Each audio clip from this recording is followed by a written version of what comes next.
বন্ধুরা, আজকে বানাচ্ছি ভ্যানিলা কেক 1 পাউন্ডের। প্রথমে কেকটাকে সুগার সিরাপ দিয়ে ময়েস্ট করে নেব। কেকের মধ্যে সুগার সিরাপ দিয়ে ময়েস্ট করলে কেকটা কিন্তু খুব নরম আর খেতে কিন্তু খুব সফট হয়।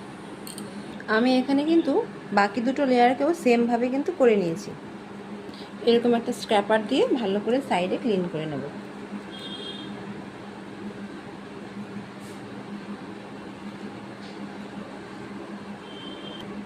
এবার এখানে ডেকোরেশনটা করে নেব। প্রথমে এই দিক থেকে দেবো একটা, এইভাবে অনেকটা দেখতে কিন্তু বেনির মতন হয়। এইভাবে আমি পুরোটা কমপ্লিট করে নেব। নিচেও আমি ছোট ছোট করে বর্ডার করে দেব।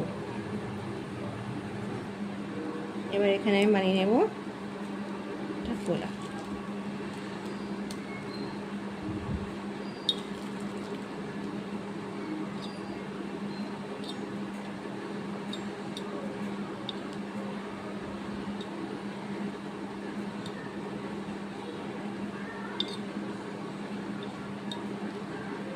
তো এরকমভাবে আমি আরও কয়েকটা বানিয়ে নেব। এবার এই গোলাপগুলো এর মধ্যে বসিয়ে দেব।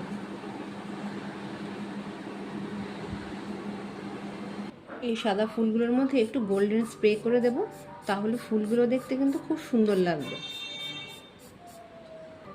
কিছু স্প্রিঙ্কল ছড়িয়ে দেব, দেখতে একটু সুন্দর লাগে। কেকটি কেমন লাগলো কমেন্ট করে কিন্তু অবশ্যই জানাবেন। আমাদের কেক একদম রেডি।